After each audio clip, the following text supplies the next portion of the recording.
મન મન જ કરાવે ને. તમને કોઈ કહે તમે મનથી વિચારો તારે દુઃખી થાવ, નકર એ વગર કોઈ ગાર બોલે અને તમને એનો આઘાત લાગે ને મનથી વિચારો કારણ મને ગાર બોલી અને એ જ ગુંજ્યા કરે આખું મગજમાં, અને મને આમ કીધું 5 માણસ વચ્ચે મને બોલ્યો એટલે બસ એ જ ગુંજ્યા કરે.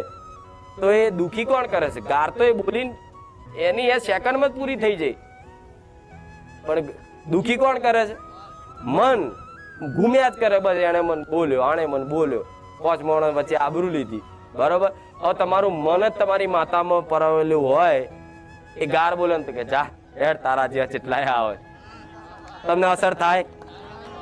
પણ આવું મન તૈયાર કરવા માટે તમારે ભક્તિ કરવી પડશે, મન એના પરવવું પડશે, તારે આવો તમે અનુભવ કરી શકશો. જીવનમાં જેમ જેમ આગળ વધશો ને એમાં પાછળથી બચકા ભરવા વાળા મળવાના જ. તમારું મન તૈયાર રાખજો. તમારી માતાની ભક્તિમાં ખલેલ પહોંચાડવા માટે તો હાડકા રોજ નાખશે, પણ તમારે હલવાનું. કોઈક નિંદા કરે તો 4 ગણી કરવા દો, કોઈક તમારા વિશે ખરાબ બોલે તો 4 ગણું બોલવા દો. એ અમે તમારો ફાયદો છે. મેં એક પ્રવચનમાં પહેલા કીધું હતું કે કોઈક નિંદા કરે છે, તમારી ખોટી વાતો કરે છે, તમારી અફવાઓ ઉડાડે છે, તમારું નીચું બતાવડાવે સમાજમાં, ખોટી વાતો કરે છે, પણ છતાંય તે તમને કોઈક આવીને કહેતું હોય ને તમને ખબર હોય ને તો એનો વિરોધ નહીં કરવો, એનો અમે બોલવાની જરૂર નહીં.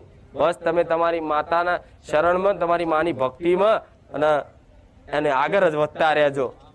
એ જેટલી નિંદા કરશે ને જેટલું સાંભળજો. ધોનથી વાત કહું, બહુ સૂક્ષ્મ રહસ્ય વાત છે.